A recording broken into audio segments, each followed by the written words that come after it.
जैसी संगत वैसी रंगत। Motivational story. दोस्तों, कहा गया है कि जैसी संगत वैसी रंगत। जैसा कि हम जानते हैं कि इस जीवन में संगत का असर सबके ऊपर पड़ता है, चाहे वो मनुष्य हो या फिर कोई जीव जंतु।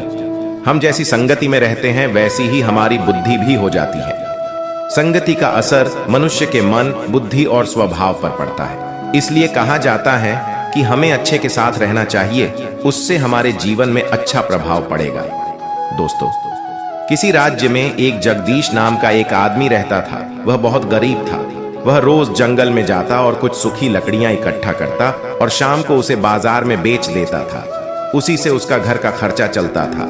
एक दिन बहुत तेज से बारिश हो गई। जंगल के सारी लकड़ी बारिश की वजह से गीली हो गई। अब जगदीश सोचने लगा कि आज तो एक भी सारी लकड़ी गीली हो गई है, आज मैं बाजार में क्या बेचूंगा, आज का खर्चा कैसे चलेगा। ये सब सोचकर और उदास होकर जंगल में एक पेड़ के नीचे बैठ गया। तभी जंगल में ही उसे एक डाकू का अड्डा दिखा। वहीं पे एक तोता भी था।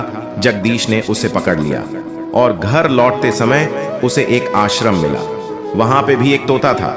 जगदीश ने सोचा कि अगर मैं इन तोते को भी पकड़कर बाजार में बेचूंगा तो बहुत अच्छे पैसे मिल जाएंगे। फिर उसने बहुत मेहनत करके उन दोनों तोतों को पकड़ा और उसे घर लेकर आया।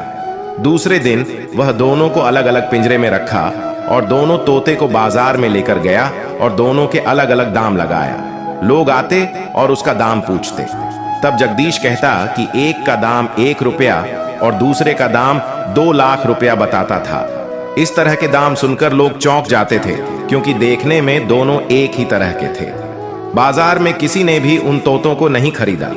ये बात वहां के राजा को पता चली कि उन्होंने अपने एक नौकर को आदेश दिया कि जगदीश को दोनों तोतों के साथ इस राजमहल में लेकर आओ।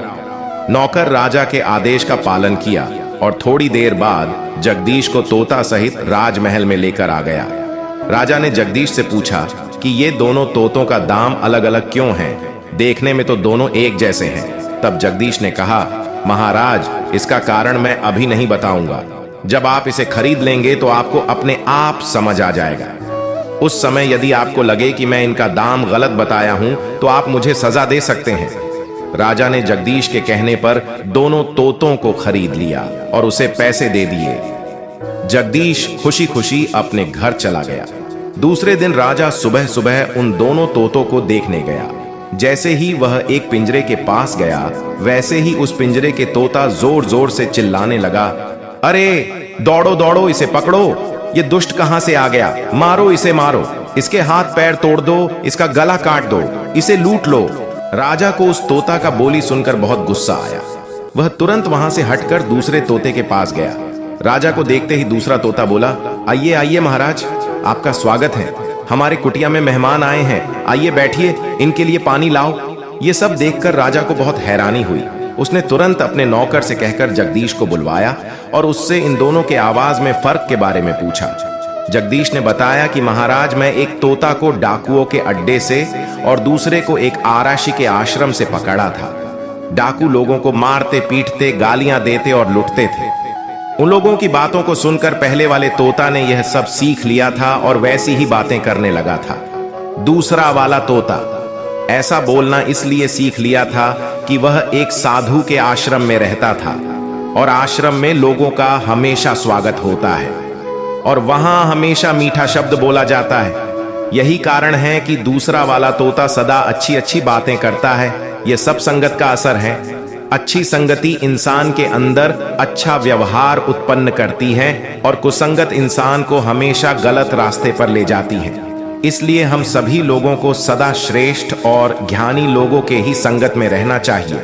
इसलिए कहा गया है कि जैसी संगत वैसी रंगत। दोस्तों, अगर आपको हमारी स्टोरी अच्छी लगी हो तो अपने दोस्तों के साथ भी शेयर कीजिए और कमेंट में जरूर बताइए कि कैसी लगी हमारी स्टोरी।